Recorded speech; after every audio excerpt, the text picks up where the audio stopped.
BNP নেতাকর্মীদের জন্য যেন ঈদ আনন্দ।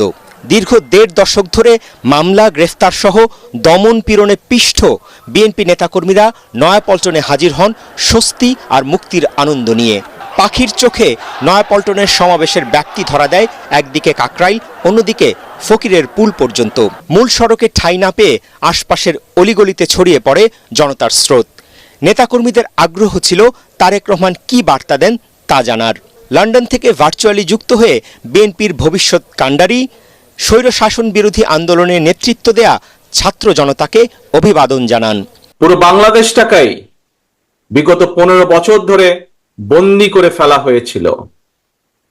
আয়নাঘর মুক্ত আজ আমাদের প্রিয় বাংলাদেশ। বিরোধী মতের মানুষকে আয়নাঘরে আটকে রাখা হতো, আজ উন্মুক্ত হয়েছে গণতন্ত্রের দ্বার।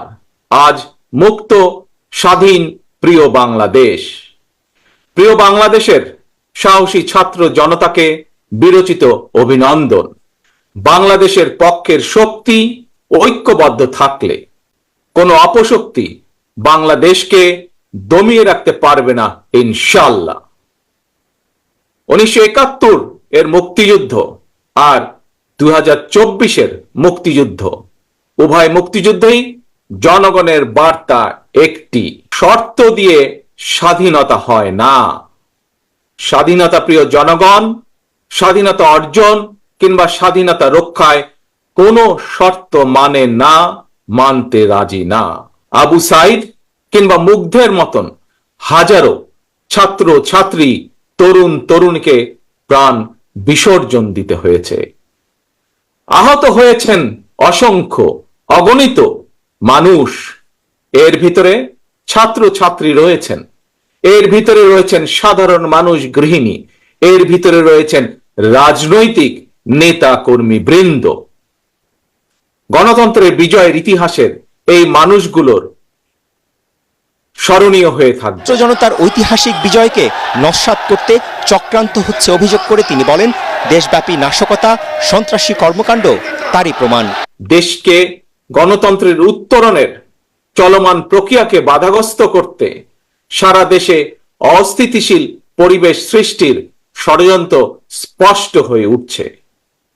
প্রশাসনের প্রতি আহ্বান, শক্ত হাতে আইন শৃঙ্খলা নিয়ন্ত্রণ করুন, প্রতিটি মানুষের নিরাপত্তা নিশ্চিত করুন। ধর্ম, বর্ণ পরিচয়ের কারণে কেউ যেন নিরাপত্তাহীনতায় না থাকে, সবার আগে সেটি নিশ্চিত করতে হবে।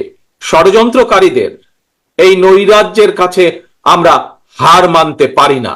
বিএনপির সর্বস্তরের নেতাকর্মীর প্রতি আহ্বান রেখে বলতে চাই, পরিচয় যাই হোক না কেন, তার নিরাপত্তায় আপনি ঢাল হিসাবে দাঁড়িয়ে দৃষ্টান্ত স্থাপন করুন। দেশের সাংবিধানিক সংকটের কথা মাথায় রেখে দ্রুত জাতীয় সংসদ নির্বাচনের দাবি জানান বিএনপির ভারপ্রাপ্ত চেয়ারম্যান। ভবিষ্যতে রাষ্ট্র পরিচালনার দায়িত্ব পেলে রাষ্ট্র ব্যবস্থায় সংস্কারের পরিকল্পনার কথাও জানান তারেক রহমান। গত ১৫-১৬ বছর ধরে জনগণের উপরে স্বৈরা শাসন চাপিয়ে দিয়েছিল। স্বৈরাচার গণহত্যাকারী হাসিনার পতনের মধ্যে দিয়ে হাজারো শহীদের রক্ত রঞ্জিত বিপ্লবের প্রথম ধাপ সফল হয়েছে মাত্র। ছাত্র জনতার এই রক্ত ঝরা বিপ্লবের চূড়ান্ত লক্ষ্য একটি বৈষম্যহীন গণতান্ত্রিক বাংলাদেশ। তাই বিপ্লবের লক্ষ্য বাস্তবায়নে দ্রুততম সময়ের মধ্যে জাতীয় নির্বাচন অনুষ্ঠান করতে হবে। দ্রুততম সময়ের মধ্যে জনগণের ভোটে নির্বাচিত প্রতিনিধিদের কাছে ক্ষমতা হস্তান্তর করতে হবে।